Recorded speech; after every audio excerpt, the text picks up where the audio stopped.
Olá pessoal, tudo bom? Ricardo Reiter aqui, professor de Filosofia e Sociologia, né? E hoje vamos fazer uma pequena análise do conceito de trabalho em Marx, uma análise bem introdutória, tá? Bem pontual, sobre um trecho específico do Capital, ok? Uh, onde Marx vai olhar um pouco, vai discutir a questão do processo de trabalho, né? O trecho que tem aquela passagem clássica da abelha, né, que é a mais perfeita das abelhas, ou melhor de todas, as mais hábil das abelhas, é inferior ao mais ignorante, ao mais estúpido dos homens, né, por causa do processo do trabalho. Isso que é pontual e é interessante em Marx, né? O trabalho para Marx ele é um conceito importante. Então vamos começar aqui. Eu vou puxar um Kugli aqui bem simplesão. Vou construindo junto enquanto eu discuto, tá? Perdoe a minha voz, tá?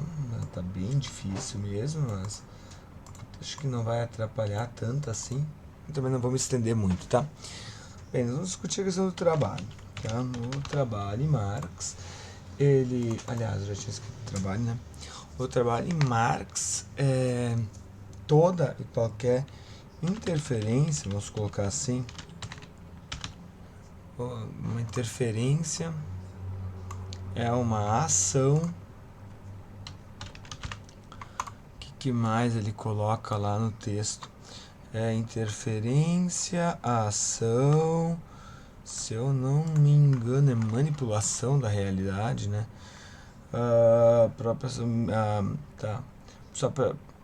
O processo esse em que o homem, por sua própria ação, medeia, regula e controla seu metabolismo com a natureza. Ele se confronta com a matéria natural como uma potência natural. A fim de se apropriar da matéria natural de uma forma útil para sua própria vida, ele põe em movimento as forças naturais pertencentes à sua corporeidade. Então, basicamente, toda ação, interferência, ação e vai lá, vamos colocar aqui manipulação da natureza, tá? Deixa eu botar tudo aqui em roxo, porque não há necessidade de estar em outra cor. O Kugli tem essa facilidade, recomendo para quem gosta de mapas conceituais. Tá, método da interferência, ação, manipulação, então. Faz tempo que eu não uso, ele tá um pouquinho desregulado aqui. Da realidade, tá? E aqui, gente, que tem uma crítica interessante. Eu vou deixar linkado no 3 vídeos, outros 2 ou 3 vídeos meus, dois sobre Hegel, na verdade. Um é sobre a dialética do senhor escravo, um do Hegel, a dialética do senhor escravo. Tem uma live sobre Marx também, mas acho que ela não é tão necessária agora. Porque aqui você precisa ter um pouquinho de noção da dialética do senhor escravo, tá? Eu não pretendo adentrar aqui ao todo. Mas para quem quer entender um pouquinho mais essa necessidade, né? Vou tocar aqui por cima, mas tem um vídeo só sobre a dialética do seu escravo. Então, vou botar aqui com a natureza, tá? Diferenciação e manipulação da natureza. Tá bom.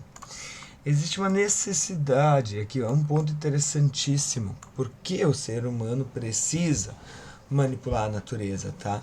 Porque ele tem essa necessidade. O Marx é essa. Então, essa manipulação, interferência e ação na natureza, que vai ter como resultado, né, o resultado disso será o trabalho, tá? Na verdade, não precisaria colocar porque já está ali. Tá, então, vamos olhar um pouquinho por quê, né? Por que nós precisamos fazer isso? Existe uma questão aqui importante, que é sobre o reconhecimento, tá? O conceito de reconhecimento é o conceito hegeliano, tá bom? e ele não é um conceito fácil de entender. Ele vai entrar na questão da dialética do senhor escravo, mas é basicamente, vamos lá, de eu me enxergar como ser humano, tá bom? Então, para Marx, esse é um ponto importante. Vamos lá, paulatinamente aqui. O reconhecimento é necessário porque aí aqui vem toda uma tradição filosófica, tá? De você, como você tem noção, consegue chegar à conclusão de sua própria existência. Eu já estou pensando nos alunos tentando usar isso contra mim. A partir desse vídeo não vale mais nota, tá? A prova de que tem uma piada interna com os alunos que se eles conseguirem provar que eles existem, então eles ganham nota, mas agora a partir desse vídeo não ganham mais. O ponto é que o reconhecimento ele diz respeito a olhar para si e se reconhecer como sendo ser humano, tá? Então aqui o reconhecimento, vamos lá, ele tem várias esferas, tá? Tem vários autores que trabalham em reconhecimento. O Axel Honneth é um dos maiores teóricos hoje do reconhecimento. Paul Ricoeur, se não me engano, também trabalha dos percursos do reconhecimento, que é extremamente interessante, né? Porque o termo reconhecimento ele tem sua origem latina, vários significados, tá? Então o que é o reconhecimento? É um eu que acabar de abrir a porta aqui pro meu cachorro entrar dentro de casa, ver se pode uma coisa dessa. Esse cachorro não me obedece mais. É um eu que se identifica. Vamos botar aqui o termo. Toma consciência. Sim, da sua existência. E isso aqui é importante, tá? Um eu que toma consciência da sua existência. Aí, na dialética do senhor escravo, vai ter, né, esse reconhecimento, ele vai se dar de duas formas, lá na dialética hegeliana. Ou melhor, vamos só botar em Hegel, que facilita, tá? Em Hegel, esse reconhecimento ele vai causar uma dicotomia entre o senhor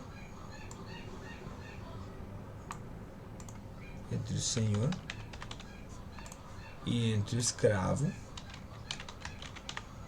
tá? Aonde o senhor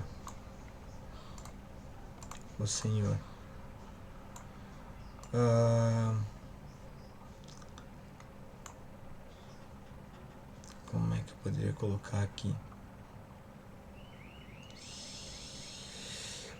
Deixa eu mudar a cor aqui. Deixa eu botar em laranja. Tá.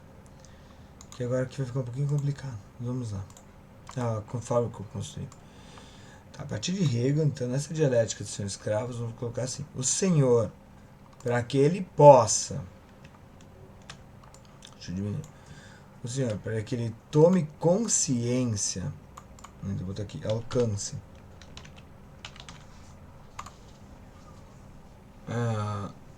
Aquilo que se coloca como a consciência de si, que é simplesmente o reconhecimento de que ele existe, tá? Para que para que o senhor consiga isso, ele necessita da submissão do escravo, tá? Em Hegel, o senhor só é senhor, vamos lá, porque há um escravo que o obedece. Esse ponto importante. Um ponto importante. Tá? E daqui a pouco eu já vou explicar como é que isso aqui se relaciona com o trabalho. Que aqui está o pulo do gato do Marx. A gente consegue entender isso aqui, a gente entende Marx. E aí consegue entender o papel do trabalho. Tá? Por quê? Porque assim, eu sou professor, mas o que me valida, o que me legitima como professor é a minha relação hierárquica com os meus alunos. Se eu não tivesse alunos que me reconhecessem como professor, eu jamais seria professor. Não adianta ter títulos, diplomas na parede, se eu não tenho submissos que me reconheçam. Tá? E aí, para que eu possa dizer que eu sou um professor, eu tenho que, nesse ato de submissão, passar para o meu aluno, no caso para o escravo, a garantia de que ele existe. Então aqui é o primeiro passo. Eu, para ser professor, preciso de alunos. Mas para que eu tenha alunos, eu preciso olhar e dizer, bem, aluno, você existe. E agora, você existindo, você tem que legitimar a minha existência. Ok? Então, nesse primeiro momento, o aluno só existe porque eu digo que ele existe. Ou seja, o ator aqui ainda é o senhor. Aí o Marx, o que ele vai colocar é, tá, mas o aluno, o escravo, por si só não consegue tomar a sua consciência de si? Porque aí aqui começa a ficar interessante o negócio. Peraí que eu fiz um negócio errado aqui. É aqui que eu tinha que ter puxado. Por quê? Porque o escravo, então... O escravo vai ter uma situação muito complicada agora. Tá? Olha a sinuca de bico que o escravo se encontra. Porque a primeira forma de reconhecimento que ele tem... A primeira tomada de consciência de si, por isso que está em laranja aqui, tá? É através da submissão. É através da submissão do Senhor. Então, primeiramente, o escravo só existe porque um senhor diz, oh, meu, tu existe. E agora me serve. Só que o Marx levanta uma hipótese que ela é interessante, que destrói essa questão. Existe uma segunda forma de tomada de consciência. E que é mais nobre ainda.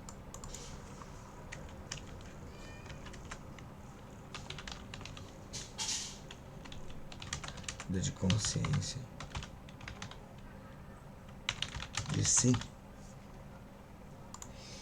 que é através do trabalho.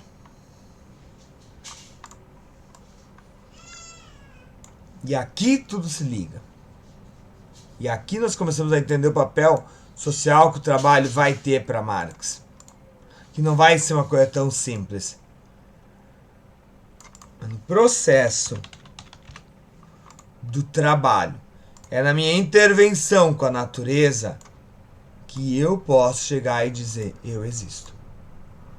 Ou seja, o escravo, ao tomar a consciência de si, qual é a consciência de si aqui?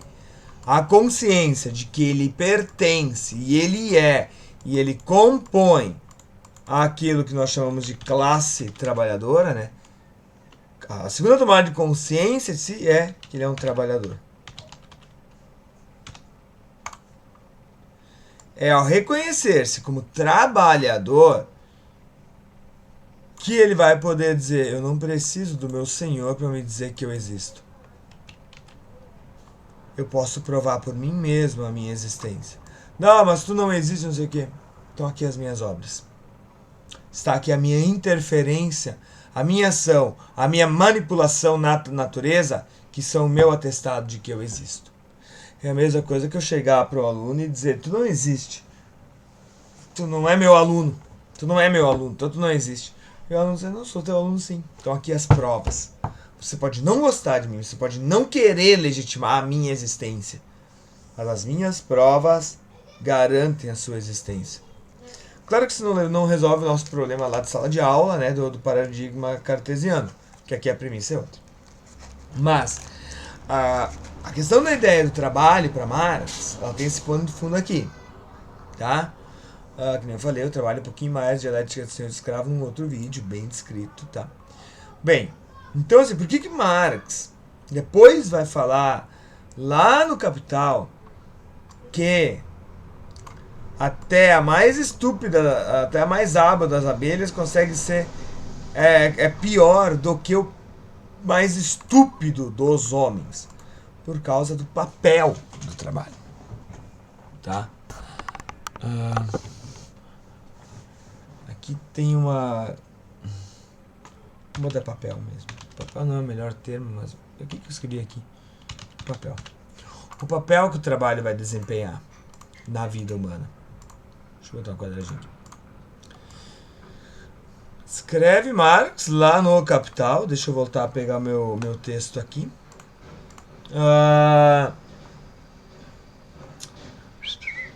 Ele desenvolve as potências que nela jazem latentes e submete o jogo de suas forças a seu próprio domínio. Não se trata aqui das primeiras formas instintivas animalescas do trabalho. Um vendedor de sua própria força de trabalho... Um incomensurável intervalo de tempo separa o estágio que o trabalhador se apresenta no mercado como um vendedor de sua própria força de trabalho daquele em que o trabalhador humano ainda não se desvencilhou de sua forma instintiva. Pressupomos o trabalho numa forma em que ele diz respeito unicamente ao homem. Uma aranha executa operações semelhantes a tecelão, e uma abelha envergonha muitos arquitetos com a estrutura de sua colmeia. Porém, o que desde o início distingue o pior arquiteto da melhor abelha é o fato de que o primeiro tem a colmeia em sua mente antes de construí-la com a cera. No final do processo de trabalho, chega-se ao resultado que já estava presente na representação do trabalhador no início do processo, portanto, o resultado que já existia idealmente. Isso não significa que ele se limite a uma alteração da forma do alimento natural. Ele realiza este último ao mesmo tempo. Seu objetivo, que ele sabe que determina como lei o tipo e o modo de sua atividade e ao qual ele tem de subordinar sua vontade. Essa subordinação não é um ato isolado. Além do esforço dos órgãos que trabalham, a atividade laboral exige a vontade orientada a um fim, que se manifesta como a atenção do trabalhador durante a realização de sua tarefa. E isso tanto mais quanto menos esse trabalho pelo seu próprio conteúdo e pelo modo de educação atrai o trabalhador. Portanto, quanto menos esse último usufrui dele como jogo de suas próprias forças físicas e mentais. Aqui é um ponto interessantíssimo. Muita coisa está sendo dita aqui. O papel do trabalho em Marx é o que vai garantir a humanidade, tá? O trabalho é uma garantia. O papel do trabalho é a garantia. Tá difícil, hein? Garantia da humanidade. Por isso que nós somos diferentes da pior de todas as abelhas. Por isso que nós... Aliás, por isso que nós somos melhor que a melhor de todas as abelhas. Porque no fundo, nós não produzimos apenas por necessidade. A nossa produção, ela é essencial para a nossa própria existência como ser humano. O Marx vai escrever que o último reduto de humanidade no ser humano está, por exemplo, na produção artística. Aquela produção que não tem fim nenhum, objetivo nenhum, a não ser satisfazer uma necessidade quase como que espiritual nossa. Não espiritual no sentido religioso, mas espiritual num sentido muito mais amplo, muito mais algo como inato, ou que faz parte da nossa própria essência. Algo essencial. Ok? Então, é essa tomada de consciência de si que vai garantir, que se dá através do trabalho, do processo de trabalho, que vai garantir a minha humanidade. Tá bom? E aí entramos no último ponto que me interessa agora. Estamos com quase 20 minutos aqui. que é o ponto da alienação. A alienação é um conceito hegeliano que é complicado. Não existe conceito que não é complicado, mas vamos lá. A alienação, de certa forma, ela é a transferência de algo que eu tenho para uma outra pessoa, e eu abro mão disso, de uma certa forma. Agora, a alienação do trabalho para Marx, ela é perturbadora. Por quê? Porque ela impede. Deixa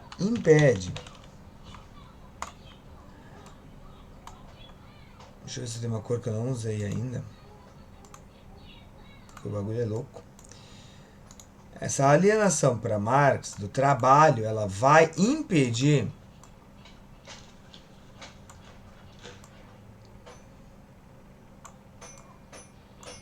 o bom que aqui, diferente daqueles mapas conceitual louco de sala de aula, eu consigo ir jogando, né? Ela vai impedir. Cadê o bagulhinho? Que o trabalhador tenha essa tomada de consciência. Essa segunda tomada de consciência que para Marx é necessária.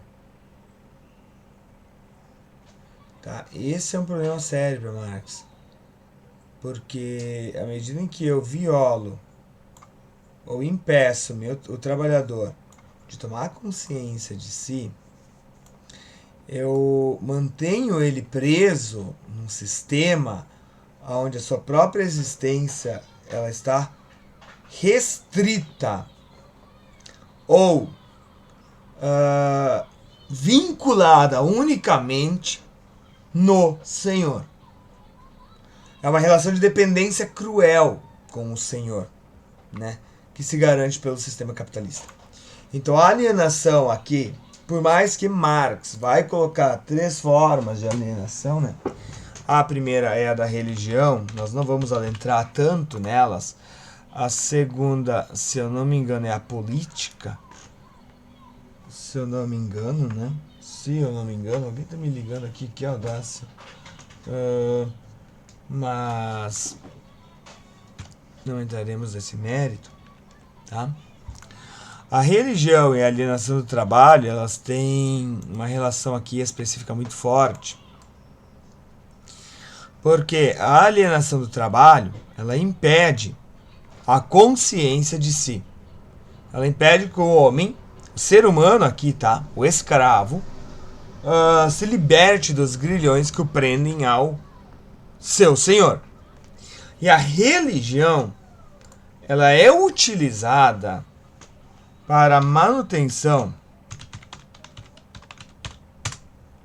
da relação senhor-escravo. Por isso que a religião é o ópio do povo para Marx, conforme ele escreve na crítica à introdução à filosofia do direito de Hegel, crítica à filosofia do direito de Hegel, acho que é a introdução, né?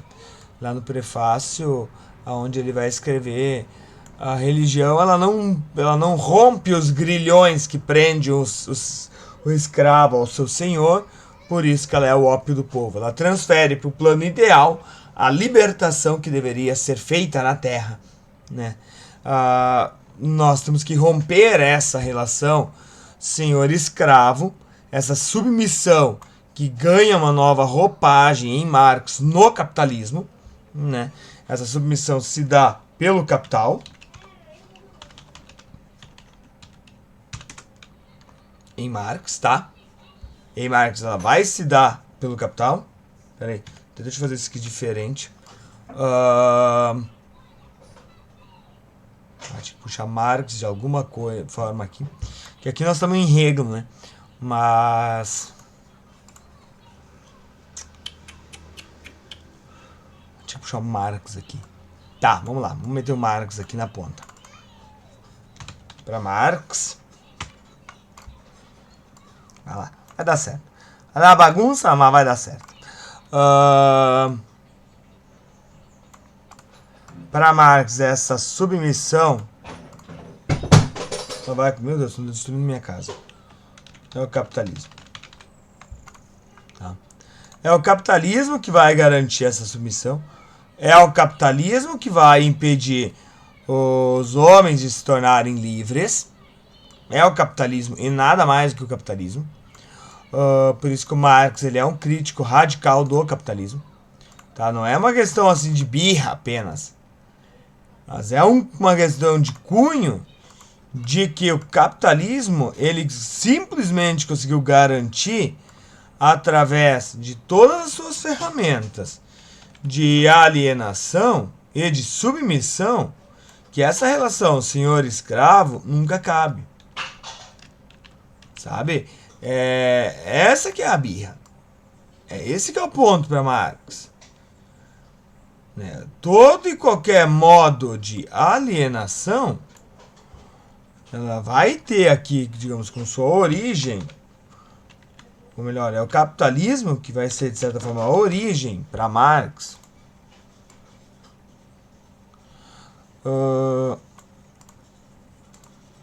Não sei se a origem tal é o melhor para dizer que é o capitalismo, é a origem. Vamos botar assim, o capitalismo vai ser a ferramenta.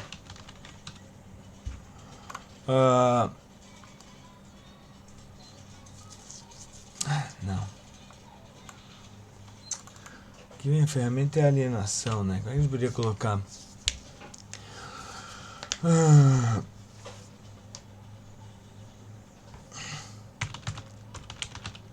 É o capitalismo que se beneficia da alienação do trabalhador, segundo Marx.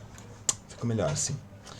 Uma vez que a alienação, tanto a religião, de novo, a religião ela é para Marx. Agora sim, a religião é para Marx.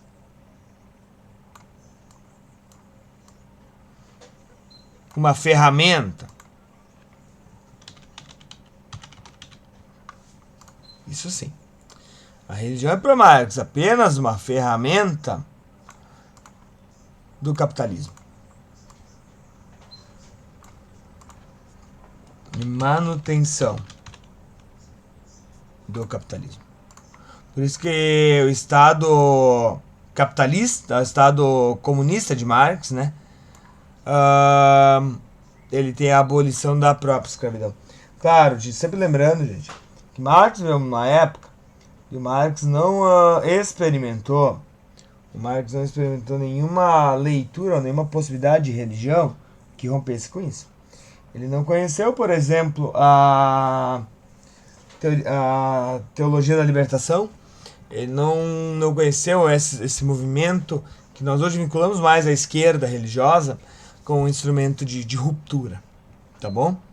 Então, assim, gente, é muita coisa aqui pressuposta em Marx, que uma leitura, às vezes, simplista não percebe, tá bom? Deixa eu olhar um pouquinho. O meio do trabalho é um complexo de coisas que o trabalhador interpõe entre si e o objeto do trabalho, que lhe serve de guia de sua atividade sobre esse objeto. Ele utiliza as propriedades mecânicas, físicas e químicas das coisas para fazer atuar sobre... Aqui ele descreve como é que dá o trabalho, tá? Ele vai descrevendo bem exatamente. Tem um termo que ele cria depois, que é o Toolmaking Animal, que é o animal que faz ferramentas. Isso é um conceito que eu acho muito legal. O animal que faz ferramentas, né? Ou seja, a nossa intervenção na natureza, ela é uma intervenção de criação de ferramentas, ela é uma intervenção de manipulação da realidade material. Lembrando sempre que o Marx é um cara materialista, né? Mas esse senhor acabou de ler que ele trabalha no plano ideal, por isso... Não é no plano ideal. No sentido idealista hegeliano ou platônico, mundo das ideias. Não.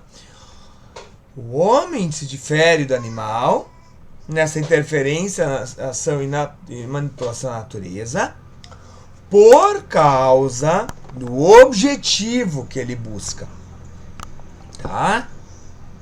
Por causa do objetivo. O homem tem bem definido racionalmente o objetivo que ele quer alcançar. E aqui entra a questão da estética. Por que nós construímos uma estátua e botamos ela no meio de uma praça?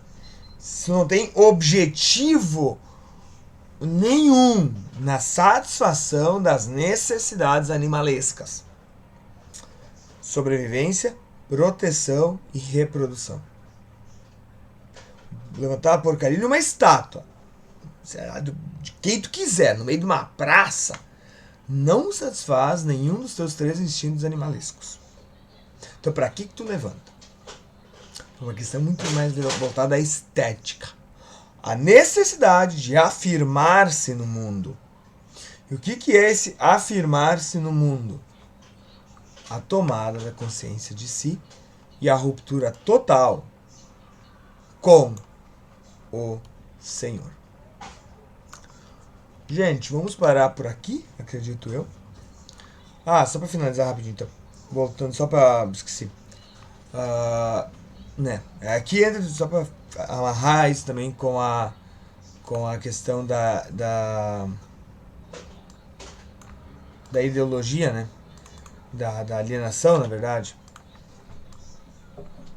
Porque, veja bem, o ponto aqui é o seguinte: a alienação vai ter como papel a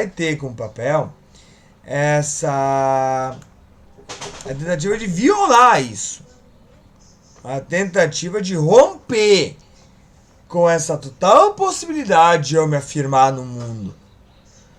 Então, se eu trabalho numa empresa, eu não me identifico mais no produto que eu produzi. Pense em capital financeiro. Pense o cara que trabalha pagando boleto o dia todo. Ele não vê o fruto do seu trabalho.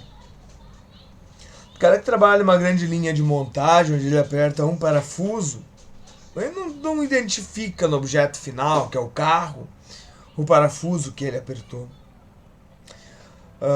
O filme Tempos Modernos, Charlie Chaplin, aborda muito bem isso, né? A alienação total, aonde eu transfiro para o meu senhor, o burguês, a minha força de trabalho. A minha força de trabalho que poderia estar sendo usada, ou deveria estar sendo usada, para eu confirmar o meu lugar no mundo, eu alieno, havendo para alguém que nesse momento me passa a legitimidade da minha existência através do salário que ele me paga, que é ridículo. Ou seja, eu não tenho um produto para chamar de meu no final do dia para dizer: eu não preciso de ti, eis a minha obra. O dilema do Tiago, né? São Tiago: me mostra sua fé sem obras, que eu te mostro minha fé pelas minhas obras, né? Eu acabei de relacionar São Tiago com Karl Marx. Agora eu vou ser excomungado da igreja. Mas, brincadeiras à parte, né? Me mostra, me comprova a sua existência. Eu comprovo a minha pelo meu trabalho. Mas se eu não tenho trabalho para mostrar? Se o meu trabalho eu vendi para o senhor, para o burguês, em troca de um salário. Mas é só tu olhar o que tu fez. Eu apertei 300 parafusos durante o dia.